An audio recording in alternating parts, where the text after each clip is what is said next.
स्वर्गीय श्री झूमरलाल जी खटोड़ सामाजिक प्रतिष्ठान की ओर से आयोजित इस भव्य कीर्तन कार्यक्रम में आए हुए बीड के सभी सम्माननीय नागरिक बंधुओं, मैं बहुत आभारी हूं आयोजन समिति का, जिन्होंने मुझे आमंत्रित किया और आपके सामने संवाद करने का मौका दिया। मैं आप सभी बीड के नागरिक बंधुओं से इस बात के लिए क्षमा चाहता हूं कि बहुत अच्छे से मराठी भाषा नहीं बोल पाता, इसलिए हिंदी में बात करता हूं। मेरी हिंदी बहुत सरल आसान होगी, आपको समझ में आएगी। मैं मराठी भाषा पढ़ता हूं, मराठी भाषा आप बोलें तो पूरा समझता हूं, बोलने का अभ्यास थोड़ा कम है, इसलिए हिंदी में बात करता हूं। मैं जिस विषय पर आपसे बात करना चाहता हूं वो स्वदेशी से संबंधित चिकित्सा का विषय है। हमारे अपने जीवन में विभिन्न तरह की जो बीमारियां आती हैं, जो रोग आते हैं, इन रोगों को ठीक करने के लिए हमारे स्वयं पाक घर में बहुत सारी औषधियां हैं जो संपूर्ण स्वदेशी हैं, निरापद हैं, उनका कोई साइड इफेक्ट्स नहीं है और बहुत सस्ती हैं। ऐसी कुछ स्वदेशी औषधियों के बारे में मैं आपको माहिती देने के लिए आया हूं। आपके पास अगर कागज और पेन हो तो आप जरूर निकाल लें और ये माहिती को लिख लें, क्योंकि ये जीवन पर्यंत आपके काम आएगी। मैं जो माहिती देने जा रहा हूं आपको, वो भारत देश की आयुर्वेद चिकित्सा की जो पद्धत है, हजारों वर्ष पुरानी, उस आयुर्वेदिक चिकित्सा पद्धति के जो बड़े विशेषज्ञ रहे हैं, उनके द्वारा जो शोध की गई है, रिसर्च की गई है, अनुसंधान किया गया है, ऐसी माहिती मैं देने वाला हूं। हमारे भारत देश की जो आयुर्वेद चिकित्सा है, स्वदेशी चिकित्सा, हजारों वर्ष पुरानी है। इस चिकित्सा में हजारों साल से बहुत बड़े बड़े चिकित्सकों ने, विशेषज्ञों ने, तज्ञ लोगों ने काम किया है। ऐसे एक महान व्यक्ति हुए हैं जिनका नाम महर्षि बाघभट्ट, जो आज से लगभग 3500 वर्ष पहले हुए। उन्होंने आयुर्वेद चिकित्सा में एक शास्त्र लिखा, एक पुस्तक लिखी। वो संस्कृत भाषा में है। उस पुस्तक का नाम है अष्टांग हृदयम। बाद में इसी पुस्तक का दूसरा भाग लिखा गया, वो है अष्टांग संग्रहम। ये दो पुस्तकें 3500 साल पहले भारत के आयुर्वेद चिकित्सा के विशेषज्ञ महर्षि बाघभट्ट की हैं। उन्होंने इन दोनों पुस्तकों में 7000 सूत्र लिखे हैं संस्कृत भाषा में, और वो सारे के सारे सूत्र इस बात के लिए हैं कि व्यक्ति को अपने जीवन में निरोगी होने के लिए, स्वस्थ होने के लिए क्या करना चाहिए, और व्यक्ति को अपने जीवन में स्वस्थ होने के लिए, निरोगी होने के लिए क्या नहीं करना चाहिए। हम क्या करें स्वस्थ रहने के लिए, निरोगी होने के लिए, और क्या ना करें अपने जीवन में। यही दो माहिती के आधार पर मैं आपसे बात करूंगा। इन दोनों पुस्तकों में 7000 सूत्र हैं।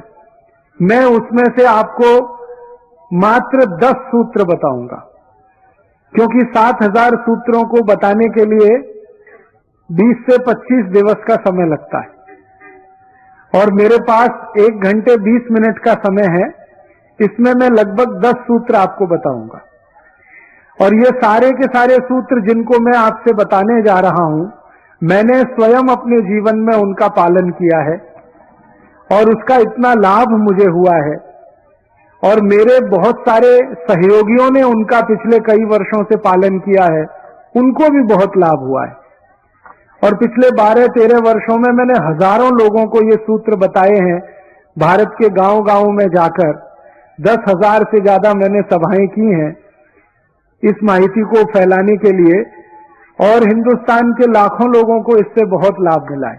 आपको भी मिलेगा, ऐसी मेरी पूरी विश्वास है। जो सूत्र मैं कहने जा रहा हूं वो संस्कृत के हैं, मैं सीधे हिंदी में कहूंगा ताकि समय बचे। और आपसे फिर से विनती है कि अगर कागज और पेन है तो आप जरूर लिख लीजिए, डायरी आपके पास है तो जरूर लिख लीजिए, क्योंकि इनको बताने के लिए दोबारा कौन आएगा मालूम नहीं है। हमारे जीवन में बीमारियां जो आती हैं, रोग जो आते हैं, वो क्यों आते हैं? आयुर्वेद की उनकी अपनी परिभाषा है, और परिभाषा ये है कि शरीर में 3 तरह के कषाय होते हैं या 3 तरह के दोष होते हैं। एक है वात, दूसरा है पित्त, तीसरा है कफ। आयुर्वेद में ये कहा गया कि वात, पित्त, कफ अगर ये संतुलित रहें तो व्यक्ति जीवन भर निरोगी होता है। इसी के आगे कहा गया कि अगर वात, पित्त, कफ बिगड़ जाएं, असंतुलित हो जाएं, तो व्यक्ति जीवन भर रोगी रहता है। तो हमें हमारे जीवन में एक ही प्रयास करना चाहिए निरोगी होने के लिए, स्वस्थ होने के लिए, कि हम हमारे वात, पित्त, कफ तीनों को संतुलित रखें। अब वात, पित्त, कफ संतुलित कैसे रहते हैं हमारे शरीर में, इसी के लिए 10 सूत्र हैं। उसमें से सबसे पहला सूत्र है, जीवन भर आपको स्वस्थ रहना है, निरोगी रहना है, वात, पित्त, कफ को संतुलित रखना है, तो सबसे पहला सूत्र है, भोजन के बाद, खाना खाने के बाद, जेवण नंतर पानी नहीं पीना। ये पहला सूत्र है। भोजन के बाद, खाना खाने के बाद पानी नहीं पीना। जीवन पर्यंत अगर आप निरोगी रहना चाहते हैं तो उसके लिए ये सूत्र है। अब आप कहेंगे ये तो बिल्कुल उल्टी बात है, हम तो सब खाना खाने के बाद, भोजन के बाद पानी ही पीते हैं, लोटे पर लोटा पीते हैं। कई लोग तो भोजन से जास्ती पानी पीते। और आयुर्वेद का सूत्र कहता है जेवण नंतर पानी नहीं पीने का है। क्या कारण है इसका, क्यों नहीं पीने का है? आपको जो मैं समझाना चाहता हूं वो ये कि आपका ये जो पूरा शरीर है, इस शरीर का सबसे महत्वपूर्ण भाग है आपका पोट। अंग्रेजी में हम सब लोग इसे स्टमक कहते हैं। इसके 2 हिस्से हैं, एक स्टमक है, दूसरा एब्डोमेन है। ये पूरा पोट आपके जिंदगी का सबसे महत्वपूर्ण अंग है, शरीर का भी सबसे महत्वपूर्ण अंग है। क्यों? आप जो कुछ भी भोजन करते हैं वो सब कुछ पोट में जाता है। फिर ये भोजन का पाचन होता है, उस पाचन में से रस बनता है, रस में से मांस, मज्जा, रक्त, वीर, मल, मूत्र, अस्थि और मेद बनता है। मल और मूत्र शरीर के काम का नहीं है, तो शरीर उसको नित्य दिन छोड़ देता है। लेकिन मांस, मज्जा, रक्त, वीर आदि आदि जो चीजें बनती हैं वो बहुत काम की हैं, शरीर उनको धारण कर लेता है। तो हम जो भी खाते हैं, जो भी जीवन करते हैं, वो हमारे शरीर की ऊर्जा का सबसे महत्वपूर्ण अंग है। आयुर्वेद ये कहता है कि आपने जो कुछ भी खाया, इसका पाचन होना, इसका हजम होना, इसका डाइजेशन होना बहुत जरूरी है। अब डाइजेशन के लिए, पाचन के लिए क्या होता है कि आप जो भी खाना खाते हैं वो पोट में एक छोटे से स्थान में इकट्ठा होता है, एकत्रित होता है। उस स्थान को कहते हैं जठर। ये जठर शब्द संस्कृत का है, मराठी में भी है, हिंदी में भी है। ये जठर कहां होता है?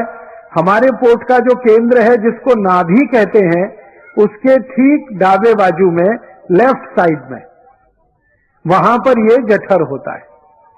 सारा भोजन इसी जठर में आता है। फिर जब भोजन वहां आ जाता है तो तुरंत उसमें अग्नि प्रदीप्त होती है, आग जलती है। और ये अग्नि ऐसी ही होती है जैसे हमारे स्वयं पाक घर में रसोई गैस जो है, एलपीजी गैस जिसको आप कहते हैं, उसमें अग्नि जलती है, वैसे ही आपके जठर में भी अग्नि जलती है।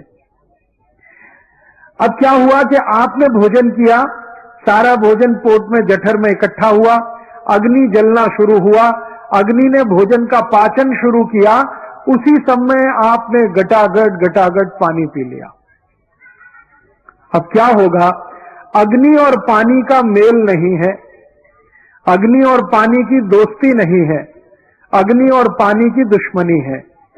अगर आपने खाना खाने के बाद तुरंत पानी पी लिया तो जो पोट में अग्नि जल रही थी खाने को पाचन करने के लिए, वो बुझ जाएगी, बंद हो जाएगी। और अग्नि अगर बुझ गई और बंद हो गई तो खाने के पाचन की क्रिया समाप्त हो जाएगी, रुक जाएगी। और अगर ये क्रिया रुक गई तो भोजन का रस नहीं बनेगा, और भोजन का रस नहीं बनेगा तो फिर भोजन सड़ेगा, और वो सड़ा हुआ भोजन आपके शरीर में कम से कम 103 रोग पैदा करेगा। और वो 103 रोग क्या है, नाम से बताता हूं। बहुत लोग ये कहते हैं हमारे पोट में जलन होती है, गैस बनती है, एसिडिटी। जान लीजिए कि जिनको भोजन पचता नहीं है, हजम नहीं होता है, उन्हीं को एसिडिटी होती है भोजन के सड़ने पर। ऐसे ही एक रोग है हाइपर एसिडिटी, एसिडिटी से भी आगे का, फिर अल्सर है, फिर पेप्टिक अल्सर है, और इसी क्रम में आगे आगे बढ़ते जाएं तो आखिरी रोग है वो कैंसर है। कैंसर के बाद कुछ नहीं होता, क्योंकि उसके बाद मृत्यु ही होती है। अब आप जरा सोचिए, आपने भोजन किया और भोजन के तुरंत बाद पानी पी लिया और वो भोजन सड़ गया, उसके पचने की क्रिया नहीं हुई, रस नहीं बना, सड़ गया, गैस बनना शुरू हुआ, वहां से बीमारियां शुरू होंगी और कैंसर तक चली जाएंगी। फिर आप अपने जीवन के अंतिम दिन में अफसोस करेंगे कि आपने कोई बड़ी भारी भूल की। और वो भूल क्या है? भोजन के बाद आपने तुरंत पानी पिया, वही भूल है। इसलिए आप आज से अपने जीवन में इस नियम का संकल्प के रूप में ले लीजिए, खाना खाने के बाद पानी नहीं पीना, क्योंकि अग्नि जल रही है, वो खाने को पचाने के लिए बहुत जरूरी है। अब आप ये पूछ सकते हैं मुझसे कि अच्छा ठीक है, बात समझ में आ गई, खाना खाने के बाद पानी नहीं पीना। फिर आप पूछेंगे कभी पीना, कितनी देर बाद पीना? तो उसका उत्तर यह है कि आपके पोट में खाने के पचने की जो क्रिया है उसके 3 चरण होते हैं। पहला चरण, पहला स्टेज है, जो कुछ भी आपने खाया, सॉलिड और लिक्विड, ठोस और द्रव, ये एक दूसरे में मिलता है। ये क्रिया लगभग 1 से 1.5 घंटे तक चलती है। फिर उसके बाद क्या होता है? जो कुछ एक दूसरे में मिल गया वो खिचड़ी जैसा बन जाता है और उसमें से रस बनना शुरू होता है। जब किसी चीज में रस बनना शुरू होता है तभी पानी की जरूरत पड़ती है। माने खाना खाने के 1 से 1.5 घंटे के बाद पानी पिए, 1 तास नंतर पानी पीने का है। आप बोलेंगे बात तो समझ में आ गई, 1 तास अंतर पानी पीने का है तो 1 तास तक और कुछ पी सकते हैं क्या? पानी तो 1 तास नंतर पीने का, ठीक है, समझ में आया। और कुछ पी सकते हैं क्या? तो आयुर्वेद में माहिती दी गई है कि जेवण नंतर तत्काल अगर पीना चाहते हैं तो ताक पिए, तुरंत। भोजन के तुरंत बाद अगर पीना चाहते हैं तो ताक पिए। भोजन के तुरंत बाद अगर पीना चाहते हैं तो दूध पिए। भोजन के तुरंत बाद अगर पीना चाहते हैं तो जूस पिए, फलों के रस पिए। भोजन के तुरंत बाद पानी नहीं पिए, जूस पिए, ताक पिए, दूध पिए, पानी नहीं पिए। अब आप फिर पूछेंगे ये क्या चक्कर है? पानी तो नहीं पिए, ताक पी सकते हैं, ताक में भी तो पानी ही है। पानी नहीं पी सकते लेकिन जूस पी सकते हैं, जूस में तो पानी ही पानी है। पानी नहीं पी सकते लेकिन दूध पी सकते हैं, दूध में आप जानते हैं 90% से जास्ती पानी है। तो ये क्या चक्कर है?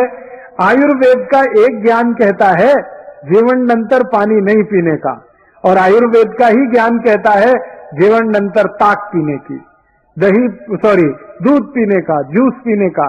पानी नहीं पीने का, जबकि जूस में भी पानी है, ताक में भी पानी है, दूध में तो पानी ही पानी है। ये कुछ चक्कर है, ये जरा समझना है ये चक्कर क्या है।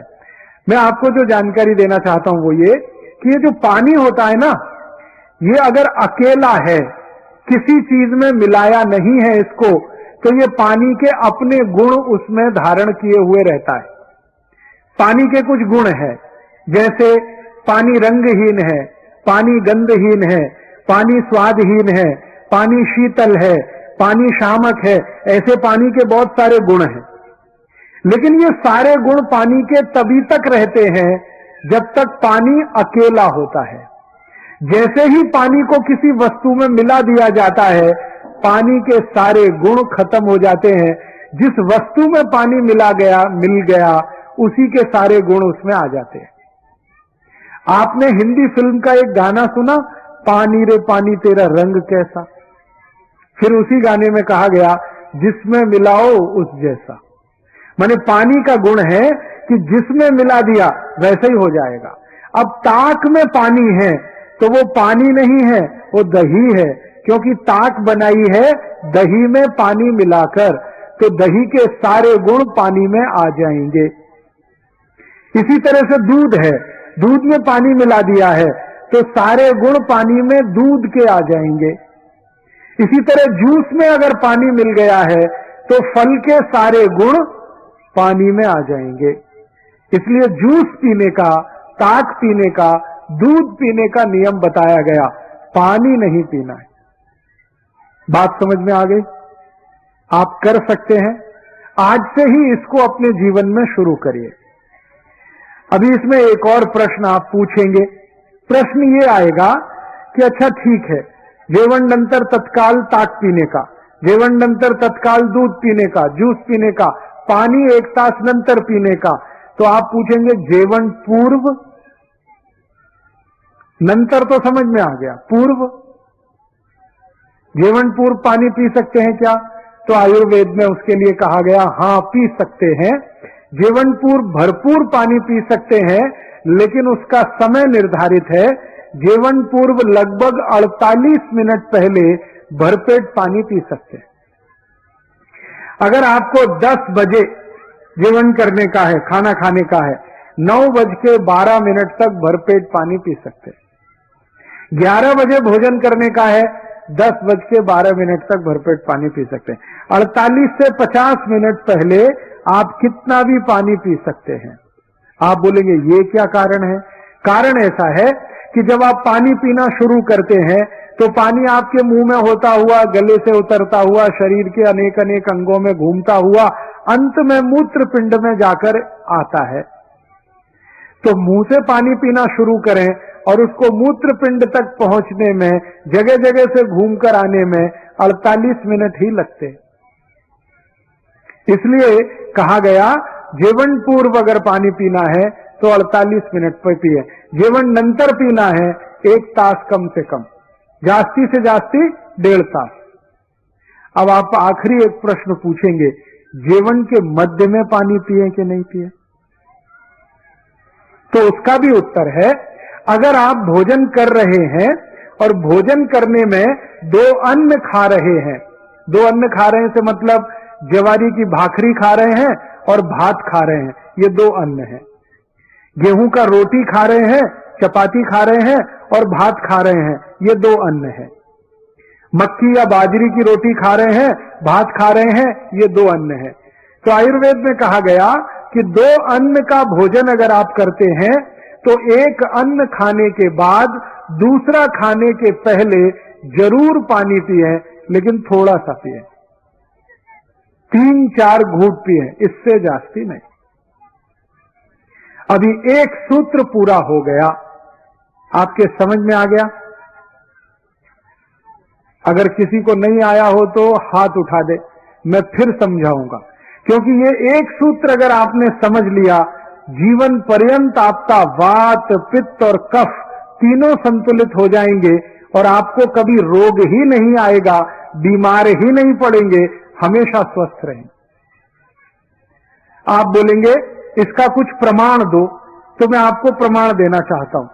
आप मनुष्य को थोड़ी देर के लिए भूल जाइए, मनुष्य जाति को थोड़ी देर के लिए भूल जाइए, हमारे जो पशु पक्षी हैं उनको देखिए।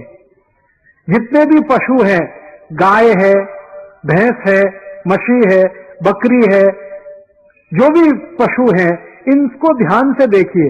ये सब सवेरे सवेरे भोजन करते और पानी सब दोपहर को पीते। जेवण करेंगे सकाड़ी और पानी दोपहरी।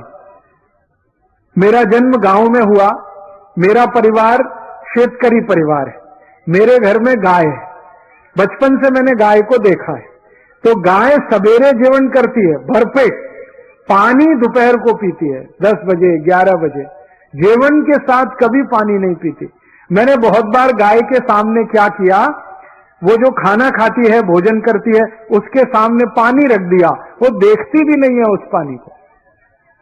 पहले भरपेट खाना खाती है, फिर आराम से बैठ जाती है, फिर जुगाली करती है, फिर 2-3 तास नंतर पानी पीती है। इसलिए किसी गाय को डायबिटीज नहीं होती।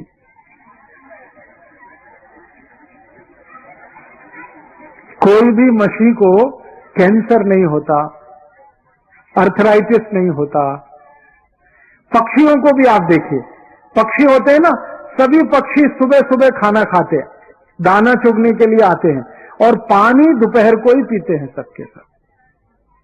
मैंने आज तक किसी पक्षी को ओवरवेट नहीं देखा, लट्ठपना किसी पक्षी में नहीं है, सब एकदम स्लिम और ट्रिम है, क्योंकि वो आयुर्वेद के नियम का पालन करते हैं। अब आप जरा सोचिए कि पशु और पक्षी जो आयुर्वेद को जानते हैं, जबकि उनको कोई सिखाने वाला गुरु नहीं है, उनका कोई कॉलेज नहीं है, उनका कोई प्रोफेसर नहीं है, फिर भी उनको आयुर्वेद का ये ज्ञान है। और मनुष्य जिसको सिखाने वाले इतने प्रोफेसर हैं, इतने गुरु हैं, इतने कॉलेजेस हैं मेडिकल और ये सब, वो मनुष्य को ये ज्ञान ही नहीं है। इसका अर्थ क्या हुआ, पशु पक्षी मनुष्य से जास्ती ज्ञानी है। तो मेरी आपसे विनती है कि आज के बाद आप किसी पशु पक्षी को गाली नहीं देना, क्योंकि वो आपसे जास्ती ज्ञानी है। कई बार हम गाली देते हैं ना, तू जानवर है, गाली ऐसे देना चाहिए, तू आदमी है, मनुष्य है, कुछ समझता नहीं है, कुछ अक्ल नहीं है। हमसे जास्ती अक्ल पशु पक्षियों को है। तो इस अक्ल का अपने जीवन में उपयोग करें। अक्ल क्या है, जेवण नंतर पानी नहीं पीने का, 1 तास नंतर या 1.5 तास नंतर पीने का। तत्काल कुछ पीने का है तो ताक या दूध या जूस। अब ये पूछ सकते हैं आप, ताक कभी पीने का, दूध कभी पीने का? ताक हमेशा दोपहर को पीना, दूध हमेशा रात्रि को पीना और जूस हमेशा सकाळी। सकाळी जेवण नंतर जूस पीने का, दुपारी जेवण नंतर ताक पीने की, रात्रि जेवण नंतर दूध पीने का। आप बोलेंगे ये क्या चक्कर है, सकाळी जूस, दोपहरी ताक और रात्रि को दूध? बात ऐसी है, हम जो भी कुछ पीते और खाते हैं, हमारे पेट में उसको हजम करने के लिए, पाचन करने के लिए कुछ रस की जरूरत पड़ती है, जिसको अंग्रेजी भाषा में एंजाइम्स कहते हैं। वो रस हमारे पेट में समय समय पर उत्पन्न होते हैं। ताक को पचाने के लिए, दही को पचाने के लिए जो रस चाहिए, वो दोपहर को ही पेट में आता है ज्यादा। दूध को पचाने के लिए जो पाचक रस की जरूरत है, वो सूर्यास्त के बाद ही पेट में पैदा होता है ज्यादा। और जूस को पचाने के लिए जिस पाचक रस की जरूरत है, वो सकाळी सबसे जास्ती होता है। इसलिए नियम बना दिया गया, सकाळी जेवण नंतर जूस, दुपारी जेवण नंतर ताक, रात्रि जेवण नंतर दूध। समझ गए? अब आप ये बहुत सारी आई और ताई यहां जो बैठी है, वो ये कहेगी, हम तो हमारे बच्चों को सुबह सुबह दूध पिला के स्कूल भेजते हैं। आयुर्वेद कहता है कि सुबह का समय दूध पीने के लिए अच्छा नहीं है। सबसे अच्छा समय दूध पीने का है वो शाम को है। तो आप क्या पिलाएं सुबह सुबह बच्चों को? जूस पिलाइए। संतरे का रस पिलाइए, मौसमी का पिलाइए, द्राक्षी का पिलाइए, टमाटर का पिलाइए, गाजर का पिलाइए, कुछ नहीं है तो नींबू की शिकंजी ही पिला दीजिए, सबसे सस्ता।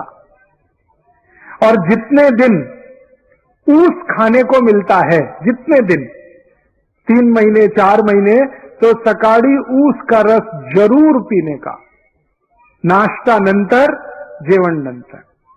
आप बोलेंगे इसमें क्या है? ये जो ऊस का रस है ये अद्भुत है। इसकी सबसे बड़ी विशेषता है कि इसमें भरपूर मात्रा में कैल्शियम है, और हमारे शरीर की ये जो हड्डियां होती हैं इनको बनाने के लिए कैल्शियम सबसे जास्ती उपयोग में आता है, और जूस जो है ऊस का रस, उसमें सबसे जास्ती कैल्शियम। फिर दूसरे नंबर पे सबसे जास्ती फास्फोरस है। कैल्शियम और फास्फोरस अगर किसी किसी रस में है तो वो तो सबसे अद्भुत है। इसलिए ऊस का रस जितने दिन मिले जरूर पीना। क्या क्या फायदा होगा? हड्डियां मजबूत होंगी, शरीर में चुस्ती फुर्ती रहेगी, ताकत बहुत ज्यादा आएगी। और मैं आपको एक दो माहिती देता हूं। जो ऊस का रस पी सकते हैं सुबह सुबह, उनको जिंदगी में कभी भी काविड़ रोग नहीं हो सकता। काविड़ समझते हैं मराठी में? जॉन्डिस, आंखें पीली पीली हो जाती हैं, लघवी एकदम पीली आने लगती है, शरीर टूट जाता है, बिस्तर पे लेटना पड़ जाता है, और काविड़ की दुनिया में औषध नहीं है। एलोपैथी के किसी भी डॉक्टर से पूछेंगे, वो कहेगा काविड़ की औषध नहीं है, ये तो अपने आप ही ठीक होता है। डॉक्टर कहेगा आराम करो 20 दिवस, 25 दिवस, 30 दिवस, लेकिन इस काविड़ को होने नहीं देना, इसकी सबसे बड़ी ताकत है ऊस के रस में। तो ऊस का रस पिए, सुबह सुबह बहुत अच्छा होता है। और मैं इसलिए भी कह रहा हूं ऊस का रस पीने को कि सारे के सारे भारतीय नागरिक रोज सकाळी 1 गिलास ऊस का रस पिए, तो भारत के जो शेतकरी ऊस उत्पन्न करते हैं वो सब श्रीमंत और कोटिपति हो जाएं। आप बोलेंगे वो कैसे? अभी क्या होता है, जो शेतकरी ऊस उत्पन्न करते हैं वो सारा ऊस साकर कारखाने में जाता है। साकर कारखाना चलाने वाला तो कोटिपति और श्रीमंत हो जाता है, शेतकरी वहीं का वहीं रोडपति रह जाता है। मैंने संपूर्ण भारत का 3 बार प्रवास किया है, उत्तर, दक्षिण, पूरब, पश्चिम। जो भी शेतकरी ऊस उत्पन्न करते हैं सब गरीब हैं, रोडपति हैं, लेकिन उनके ऊस को साखर बनाने वाले जो श्रीमंत हैं और कोटिपति हैं, कारखाने के मालिक, वो सब उद्योगपति। ये चक्कर क्या है? चक्कर बड़ा सीधा है। ऊस का भाव बहुत कम है, साखर का भाव बहुत जास्ती है। ऊस पैदा करने वाले शेतकरी को भाव कम ही है, लेकिन साखर बनाने वाले श्रीमंत को भाव सबसे जास्ती है। तो मेरा तो ये कहना है कि ऊस में से साखर बने, एक भी शेतकरी श्रीमंत नहीं हो सकता। अगर इसी ऊस का रस बिकने लगे और सारे भारतवासी पीने लगे, तो ऊस उत्पन्न करने वाला हर एक शेतकरी श्रीमंत होता है। और एक फायदा होता है, अगर ऊस का रस पिए ना, तो नपुंसकता की बीमारी कभी नहीं आती। मैं आपको एक छोटी सी माहिती देता हूं। अगर आपके घर में ऐसे कोई पति पत्नी हैं जिनका विवाह हो गया लेकिन बच्चे उत्पन्न नहीं हो रहे, कभी किसी को भी हो सकती है, स्त्री में भी हो सकती है, पुरुष में भी हो सकती है, ऐसे किसी भी पति पत्नी को कहिए कि अगर बच्चा चाहिए तो ऊस का रस पियो।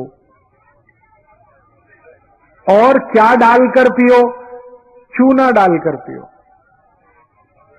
चूना देखा है पान में जो लगाते हैं, वो चूना 1 ग्राम 1 गिलास ऊस के रस में मिला के 3-4 महीने से 5-6 महीने तक कोई भी पी ले, बड़े आराम से बच्चा हो जाएगा।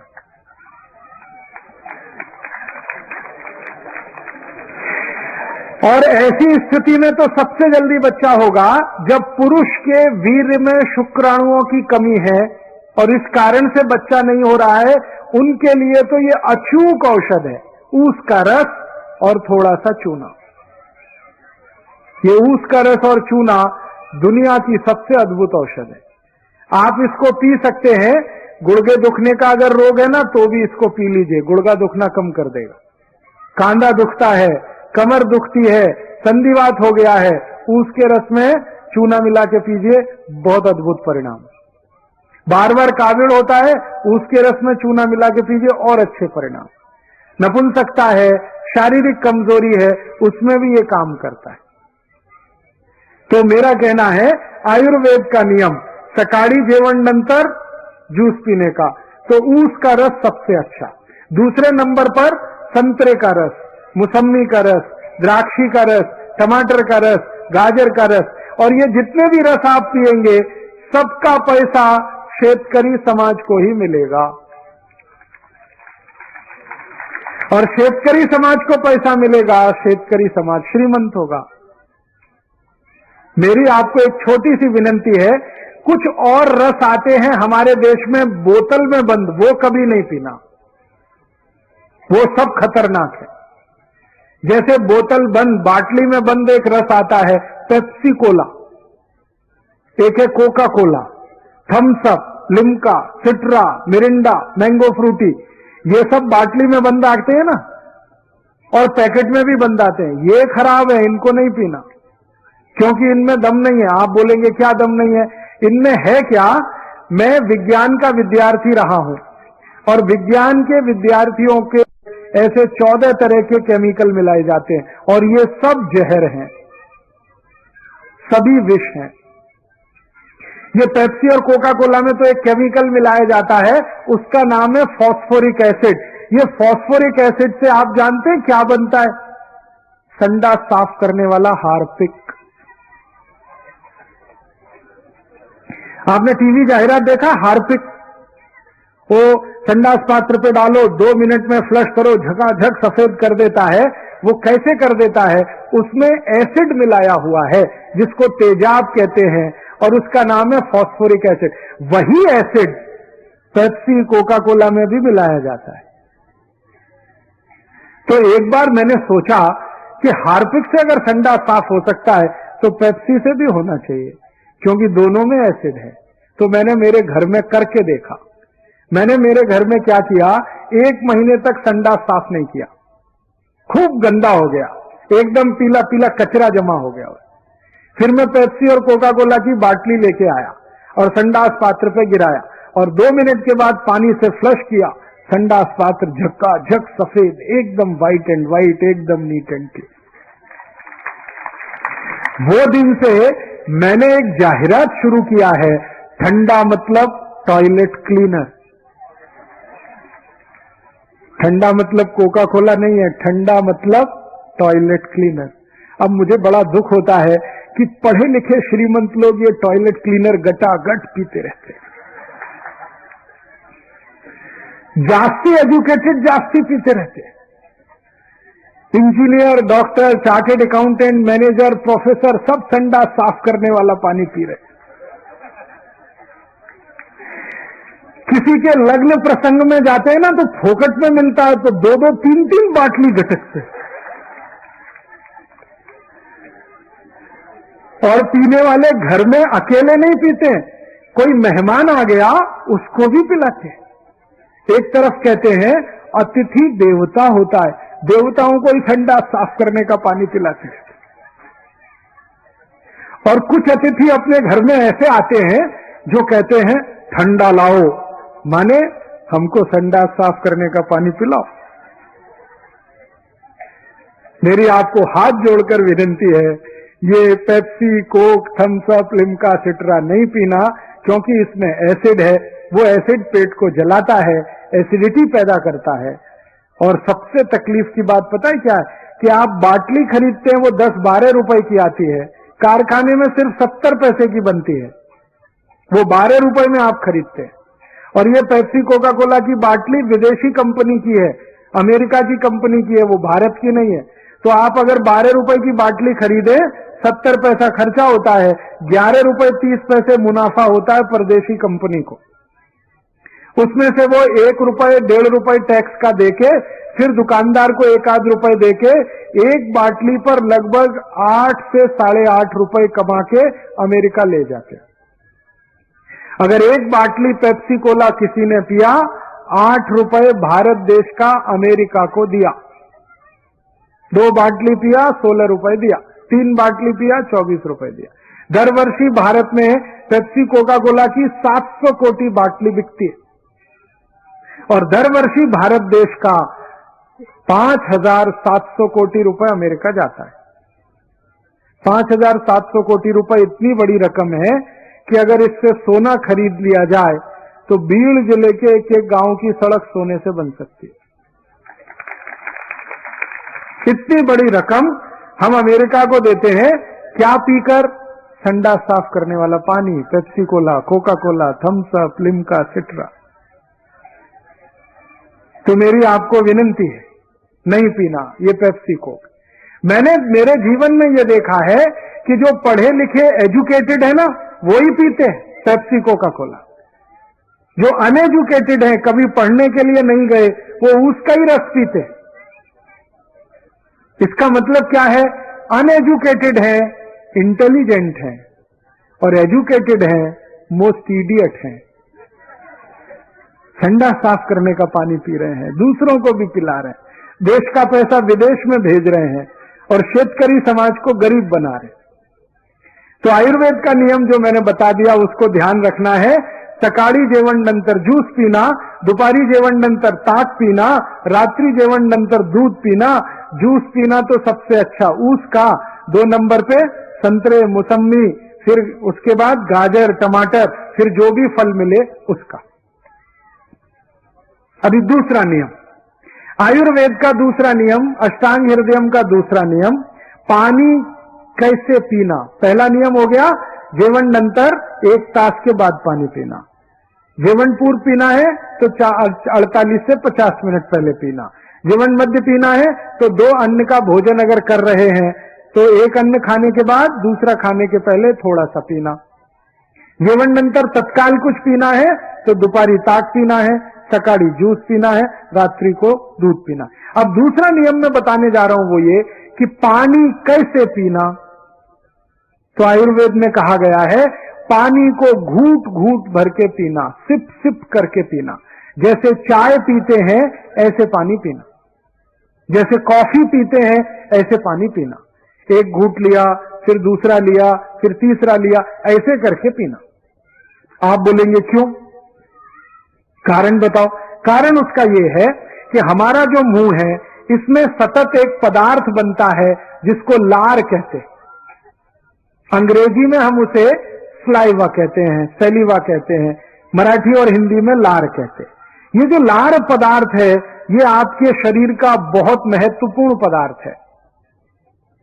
क्या करता है ये पदार्थ पेट में अंदर जाता है तभी भोजन का पाचन शुरू होता है। इसका अंदर जाना बहुत जरूरी है और ये अंदर जाने के लिए सबसे आसान है, पानी के साथ ये जाएगा।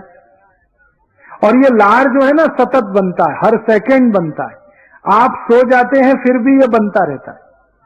तो आप अगर पानी घूट घूट पिएंगे, थोड़ा थोड़ा करके पिएंगे तो बार बार लार पानी के साथ मिलके अंदर जाएगा।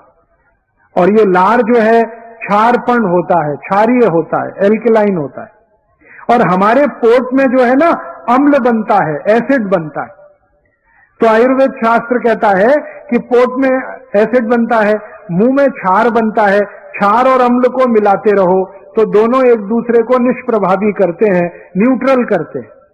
और जिनके पेट में क्षार और अम्ल दोनों मिले, लार और अम्ल मिले, वो जिंदगी में बीमार पड़ ही नहीं सकते। तो बार बार लार पेट में जाए इसके लिए पानी घूट घूट पीना। पानी पीने का तो सबसे अच्छा तरीका है थोड़ा पानी लेना, मुंह में भरना, ऐसे ऐसे करके फिर पीना, सब लार मिलके अंदर जाए, बहुत फायदा होगा। ऐसे पानी पीना थोड़ा थोड़ा करके। अभी हम घटाघट पानी पीते हैं, लोटे पे लोटा, एक ऐसे ऐसे पूरा उतार, बहुत गलत तरीका है वो। अब फिर मैं आपको एक प्रमाण देना चाहता हूं। सभी पक्षी और पशुओं को देखिए वो पानी कैसे पीते हैं। किसी पक्षी को देखिए, एक थेंब पानी का उठाएगा, फिर ऐसे ऐसे मुंह करेगा, फिर पिएगी। सभी पक्षी ऐसे एक एक थेंब पानी पीते। कुत्ते को देखिए पानी कैसे पीता, चाट चाट के। शेर है, चीता है, कुत्ता है, ये बिल्ली है, सब पानी को चाट के पीते हैं। क्यों? आयुर्वेद का नियम उनको माहिती है। हाँ, जबकि वो कॉलेज में नहीं पढ़ते, स्कूल नहीं जाते, कोई उनका मेडिकल प्रोफेसर नहीं है, फिर भी माहिती है। कहां से आया? प्रकृति का ज्ञान उनको मिला है। इसलिए मैं बार बार कहता हूं, पशु पक्षी जानवर मनुष्य से ज्यादा होशियार हैं। मनुष्य अपने पे घमंड ना करे कि मुझे बहुत ज्ञान है। आपसे जास्ती ज्ञान पशु पक्षी को है, उनसे सीखने की जरूरत है। तो आप भी पानी को थोड़ा थोड़ा पीने की आदत डालें। जैसे चाय पीते हैं वैसे पानी पीने की आदत। आप बोलेंगे इसका फायदा क्या होगा? सबसे पहला फायदा बताता हूं। जिनको यहां पैर की एड़ी में दर्द होता है, घूट घूट पानी पीना शुरू करेंगे, ये दर्द धीरे धीरे खत्म हो जाएगा। जिनके शरीर में लठपना आ गया, मोटापा आ गया, घूट घूट पानी पिएंगे, लठपना अपने आप कम होता जाएगा, औषध लेने की जरूरत ही नहीं है। जिनको एसिडिटी है, हाइपर एसिडिटी है, पोट में जलन होती है, गैस बनती है, घूट घूट पानी पिएंगे, गैस बनना बंद हो जाएगी, एसिडिटी खत्म हो जाएगी। बहुत लाभ है इसके। आप इसको आज से ही शुरू कर देना, पानी घूट घूट पीना। ये 2 नियम हो गए। अभी तीसरा नियम है, सकाळी झोप नंतर तत्काल पानी पीना। सुबह सुबह जब आप सोकर उठते हैं ना, सबसे पहले पानी पीना। मुंह नहीं धोना, दांत साफ नहीं करना, पहले पानी पीना। आप बोलेंगे क्यों? रात्रि को आप सो गए, मुंह में जितनी लार बनी, उठते ही पानी पी लेंगे तो सब अंदर जाएगी। और सुबह सुबह की ये जो लार होती है ना, ये बहुत कीमती है। इसकी कीमत पता है कितनी है? 5 मिलीग्राम सुबह के मुंह की लार 16,000 रुपए में बिकती है। 5 मिलीग्राम। ये जो लार है ना, इसका आजकल शैशे बिकता है। शैशे समझते हैं? वो शैम्पू का जैसे होता है, छोटा सा पैकेट। 5 मिलीग्राम लार का शैशे 16,000 रुपए का है। इतनी कीमत है। अब आप क्या करते हैं? इस कीमती लार को सुबह उठते ही थूकते हैं, ब्रश घिस घिस के, पेस्ट कर करके थूकते हैं। इतनी कीमती चीज 16,000 रुपए की जो 5 ग्राम आती है, उसको फोकट में थूक रहे हैं अपने वॉश बेसिन। ये थूकने के लिए नहीं है, ये अंदर ले जाने के लिए। और ये सुबह सुबह की लार है ना, मैंने इसके बहुत परीक्षण किए हैं। ये औषधि है, दवा है। किस किस रोग में दवा है? अगर किसी को आंखों के नीचे काला काला हो गया, जिसको डार्क सर्कल कहते हैं, सुबह मुंह की लार निकाल के आंखों के नीचे लगाना शुरू कर दो, 3-4 महीने में सब साफ हो जाएगा। अगर किसी को कील मुहासे बहुत निकलते हैं, सुबह की लार लगा के मालिश करना शुरू कर दो, 2-3 महीने में कील मुहासे ठीक हो जाते हैं। किसी के आंखों में चश्मा लगा हुआ है, सुबह के मुंह की लार आंखों में काजल की तरह से लगाना शुरू कर दो, चश्मा उतर जाता है। अगर शरीर में कहीं चोट लग गई है और वो ठीक नहीं हो रही है, सुबह की लार उस चोट पे लगा लो, चोट ठीक हो जाती है। आपने देखा जानवरों को, उनको जब चोट लगती है वो क्या करते हैं? जीभ से चाटते हैं, है ना, और अपनी चोट ठीक कर लेते हैं। आप भी यही कर सकते हैं। अब ये लार में नुकसान कब होता है, हानि कब होती है? जब सुबह ही सुबह उठकर आप पेस्ट घिसते हैं, ब्रश करते हैं, तो उसके साथ सब थूकना पड़ता है, तो सत्यानाश तो आप अपना खुद कर रहे हैं। इतनी कीमती चीज को थूक रहे हैं पेस्ट के चक्कर में। तो ये पेस्ट करना बंद कर दो, तो लार थूकने की जरूरत नहीं पड़े। आप बोलेंगे क्या करें फिर? कडू लिंबाची काढ़ी करो। उसका क्या फायदा है? लिम्बा की काड़ी जैसे ही आप मुंह में लगाएंगे लार जबरदस्त उत्पन्न होती है। करके देखो, मैं करता हूं। जैसे ही काड़ी चबाना शुरू करेंगे जास्ती लार बनेगी। वो पीने की है, थूकने की नहीं है। तो आप बोलेंगे उसका लाभ क्या है? लिम्बा की काड़ी घिसते हुए जो लार पी लेंगे, जिंदगी में डायबिटीज उनको नहीं हो सकती, शक्कर का रोग नहीं हो सकता, शुगर की बीमारी नहीं हो सकती, घुटनों का दर्द, कमर का दर्द, कंधे का दर्द नहीं हो सकता। आजकल एक बहुत खतरनाक रोग आया, चिकनगुनिया, सुना है आपने? हाँ, ये कभी नहीं होगा जीवन में अगर कड़ू लीम की काड़ी घिसते हुए लार पिए। आपको एक माहिती है, अपना नया वर्ष आता है गुड़ी पड़वा, है ना? तो गुड़ी पड़वा के दिन हम प्रसाद बनाते हैं, तो उसमें कड़ू लीम का पान डालते हैं कि नहीं? मैंने एक बार आयुर्वेद के एक बड़े पंडित को पूछा कि हम गुड़ी पड़वा के दिन, नए वर्ष का पहले दिन कड़ू लीम का पान क्यों खाते? तो उसने कहा कि ये कड़ू लीम का पान खाने से लार जास्ती बनती है, लार जास्ती बनेगी तो रेजिस्टेंस जास्ती होता है, प्रतिरोधक शक्ति, और प्रतिरोधक शक्ति जास्ती है तो रोग नहीं आ सकता। और गुड़ी पड़वा कब आता है? चैत्र मास में आता है ना। चैत्र मास का पहला दिन सबसे जास्ती रोग होने की संभावना है। क्यों? बात ऐसी है कि वो जो पहला दिन है वो संधि काल है। संधि काल कैसा है? गर्मी आ रही है, सर्दी जा रही है, उसका संधि काल है। संधि काल में सबसे जास्ती रोग होते, और उन रोगों को लड़ने के लिए शरीर की प्रतिकारक शक्ति लगती है। उस प्रतिकारक शक्ति को लाने की ही सबसे बड़ी ताकत कड़ू लीम और लार में है। इसलिए हमारे पुराने लोगों ने एक नियम बना दिया, गुड़ी पड़वा के दिन प्रसाद खाना कड़ू लीम का। अब कड़ू लीम का प्रसाद खाते हैं, आप निरोगी हो जाते हैं, तो कड़ू लीम का दातुन क्यों नहीं कर सकते निरोगी होने के लिए? दांत भी मजबूत होंगे और पैसे भी बचेंगे। कड़ू लीम का दातन 50 पैसे का एक आता है, और मैं तो शहर में रहता हूं इसलिए, गांव में तो फोकट का ही आता है। कड़ू लीम का दातुन टैक्स फ्री है, कॉस्ट फ्री है, साइड इफेक्ट नहीं है, एक्सपायरी डेट बिल्कुल नहीं, गांव गांव गली गली उपलब्ध है। मैंने एक दिन हिसाब निकाला, सब भारतवासी टूथपेस्ट घिसना बंद करें, कड़ू लीम का दातुन करें, तो टूथपेस्ट का जितना बिक्री है वो खत्म हो जाएगा, और उतना ही बिक्री कड़ू लीम के दातुन का बढ़ जाएगा। इस बिक्री में 50 लाख बेरोजगार नागरिक गांव गांव में रोजगार पा सकते हैं कड़ू लीम का दातुन बेचकर। आप कभी मुंबई जाते हैं? मुंबई के सभी रेलवे स्टेशन पे दातुन मिलता है कि नहीं? 50 पैसे का एक, 1 रुपए का 2, 1 रुपए का 3, 5000 गरीब लोग मुंबई में रोजगार पाते हैं कड़ू लीम का दातुन बेचकर। और मुंबई जैसे भारत में 680 शहर हैं, सभी शहर में सब लोग कड़ू लीम का दातुन करें तो लाखों लोगों को रोजगार मिलता है। खर्चा भी कम होता है। खर्चा कम कैसे होता है? टूथपेस्ट हम खरीदते हैं, Colgate, Closeup, Pepsodent, Cibaca, foreign, 100 gram आता है लगभग 30 रुपए का, तो 1 किलो हो गया 300 रुपए का। अब 300 रुपए का 1 किलो हम पेस्ट खरीदते हैं, और 150 रुपए का 1 किलो गाय का तूप आता है।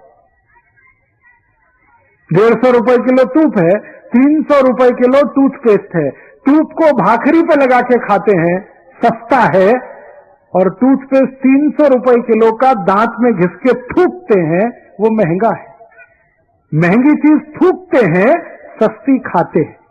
क्या कहते हैं? हम बहुत इंटेलिजेंट हैं, 300 रुपए किलो की चीज को थूकते हैं, मोस्ट इडियट हैं। 300 रुपए किलो की चीज को थूकने की जरूरत है? लोग मुझे पूछते हैं फिर क्या करें? मैं कहता हूं ये टूथपेस्ट 300 रुपए किलो इतना महंगा है, इसको थूकना क्यों? यही पेस्ट को भाखरी पे लगा के खा लो, तूप से तो महंगा है।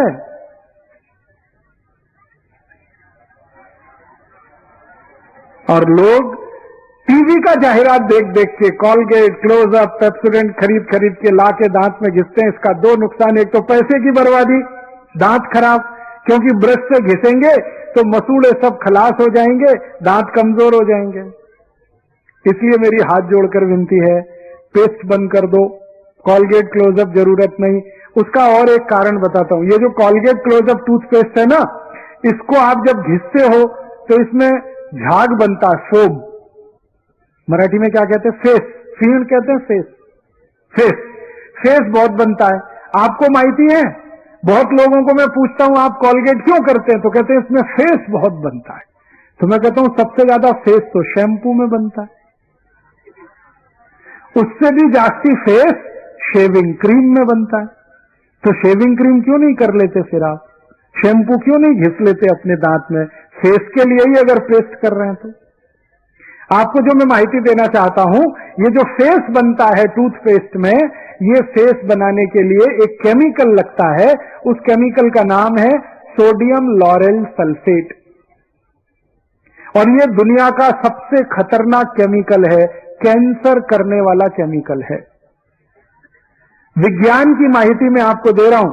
0.5 मिलीग्राम सोडियम लॉरेल सल्फेट आपके शरीर में डाल दिया जाए तो आप कैंसर से मर जाएंगे, इतना खतरनाक है।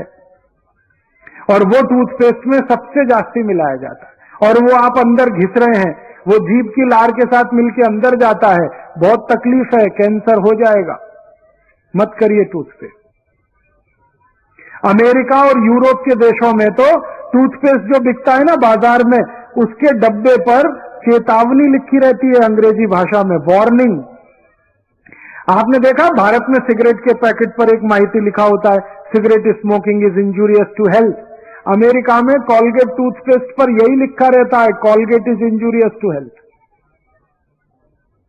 और उसमें 3 बात लिखते हैं। पहली बात लिखते हैं, please keep out this Colgate from the reach of the children below 6 years. इसका मतलब क्या हुआ? 6 साल से छोटे किसी बच्चे को यह कॉलगेट नहीं देना। दूसरी माहिती लिखते हैं, in case of accidental injection please contact immediately poison control centre. माने गलती से किसी बच्चे ने ये पेस्ट कर लिया, तुरंत उसको हॉस्पिटल ले जाना, इतना खतरा है। और तीसरा सेंटेंस लिखा होता है, if you are a adult then take the paste on your brush only in pea size at your own risk. इसका मतलब क्या हुआ? अगर आप बड़े व्यक्ति हैं तो अपने ब्रश पर बिल्कुल थोड़ी मात्रा में कॉलगेट लेना। क्यों? क्योंकि ये कैंसर करता है, खतरनाक है। अब भारत में क्या होता है, टीवी जाहिरात आता है तो कहते हैं ब्रश भर के लेना। अमेरिका में कहते हैं बिल्कुल थोड़ा सा लेना। तो हम ब्रश भर भर के जो कर रहे हैं ना कॉलगेट, हम खुद कैंसर की बीमारी बुला रहे हैं। इसलिए मेरी हाथ जोड़कर विनती है, कॉलगेट क्लोजअप बंद कर दो। और एक माहिती देता हूं, ये जो कॉलगेट क्लोजअप जैसे टूथपेस्ट है ना, इनको बनाने के लिए जो केमिकल लगता है, वो एक केमिकल है डाइकैल्शियम फॉस्फेट। ये डाइकैल्शियम फॉस्फेट आता है मरे हुए जानवरों की हड्डियों में। अब मरे हुए जानवरों की हड्डियों में से जो केमिकल आता है, उससे टूथपेस्ट बनता है, और उसको सकाड़ी सकाड़ी। मैंने देखा है उपवास करने वाले लोग, उपवास करने वाले पानी भी नहीं पीते, लेकिन मरे हुए जानवरों का हड्डियों का पाउडर मुंह में घिस घिस कर उपवास करते हैं, फिर कहते हैं हम शाकाहारी हैं। नहीं करना ये कॉलगेट, क्लोजअप, पेप्सोडेंट सब बंद करो। क्या करना? खड़ू लिंबाची काढ़ी, और दूसरी एक है बावड़ीची काढ़ी। बावड़ी है ना, उसका भी दातुन होता है। फिर एक बहुत अच्छा पेड़ होता है मदार की काढ़ी, और एक अच्छा पेड़ है कदम्ब की काढ़ी, और एक अच्छा झाड़ है जिसकी काढ़ी की जा सकती है जाम, अमरूद कहते हैं हम लोग हिंदी में, मराठी में जाम, उसकी भी काढ़ी। आम है ना, आम, आंबा की काढ़ी, वो भी दांत घिसने में काम आती है। 12 वृक्ष हैं भारत में जिनकी काढ़ी की जाती है। सबसे अच्छी कड़ू लीम की, दूसरे नंबर पर बावड़ी की, तीसरे नंबर पर मदार की, कदम की, ऐसे 12 वृक्ष। और काढ़ी गांव गांव उपलब्ध है। मैंने हिसाब निकाल के बता दिया, अगर सब लोग काढ़ी करें 50 लाख लोगों को, बेरोजगारों को काम मिलता है, देश का पैसा भी बचता है। दांत भी अच्छे रहते हैं, लार जास्ती उत्पन्न होती है। समझ में आया? तो लार का ऐसा महत्व है। सुबह सुबह सोकर उठें, सबसे पहले पानी पिए ताकि लार सब अंदर चली जाए, उसके बाद दंत मंजन नहीं तो दातुन करें, पेस्ट बिल्कुल ना करें। अभी तीसरा नियम, सॉरी चौथा नियम, तीसरा तो ये हो गया, अभी चौथा नियम। चौथा नियम है जिंदगी में कभी भी ठंडा पानी नहीं पीना। ठंडा पानी, कोल्ड वाटर, आइस वाटर कभी नहीं पीना। फ्रिज का रखा हुआ पानी, बर्फ डाला हुआ पानी कभी नहीं पीना। क्यों? ये जो ठंडा पानी है, गाढ़ पानी है, ये बहुत तकलीफ देता है। कैसे? आपका पोट तो गर्म है और पानी तो ठंड है, गाढ़ है। अब ठंड पानी गर्म पोट में डालेंगे तो झगड़ा होगा। क्या? या तो पानी पोट को ठंडा करेगा या पोट पानी को गर्म करेगा। अगर मान लीजिए पानी ने पोट को ठंडा कर दिया तो पोट के ठंडा होते ही हृदय ठंडा होता है, हृदय के ठंडा होने के बाद मस्तिष्क ठंडा होता है, मस्तिष्क के ठंडा होने के बाद पूरा शरीर ठंडा होता है और शरीर के ठंडे होने के बाद राम नाम सत्य होता है। आपको मालूम है? और राम नाम सत्य जब होगा तो घर के बाहर आपको फेंक देते हैं, रखते नहीं। जो घर आपने बनाया लाखों रुपए कर्जा लेके, उस घर में आपका शरीर ठंडा होते ही रखते नहीं, बाहर लेके जाओ, बाहर लेके जाओ, जल्दी करो। कितनी बेइज्जती है ठंडे शरीर। जिस शरीर को गर्म रहने पर लपट लपट के रोते हैं, ठंडा होते ही छोड़ देते हैं उसको।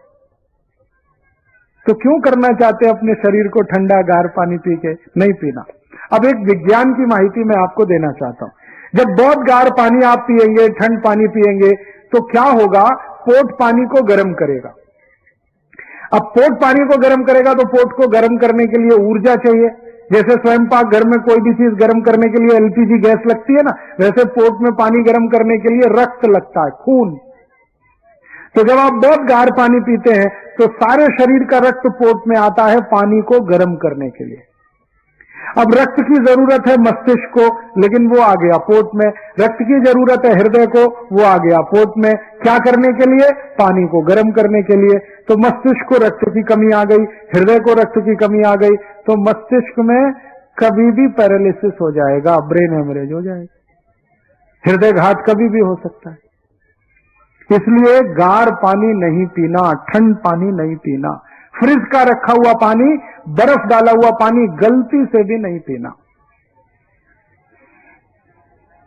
और एक माहिती देना चाहता हूं, जब बहुत गाढ़ पानी पीते हैं, बहुत ठंड पानी पीते हैं, तो पोट में एक आंत होती है, बड़ी आंत, लार्ज इंटेस्टाइन कहते हैं हम लोग अंग्रेजी। तो बड़ी आंत का सारा रक्त आ जाता है पोट में पानी को गर्म करने। अब बड़ी आंत ऐसे होती है, खुले हुए पाइप की तरह से। जैसे ही गाढ़ पानी पीते हैं ये बंद हो जाती है, ऐसे हो जाती है, संकुचित हो जाती है।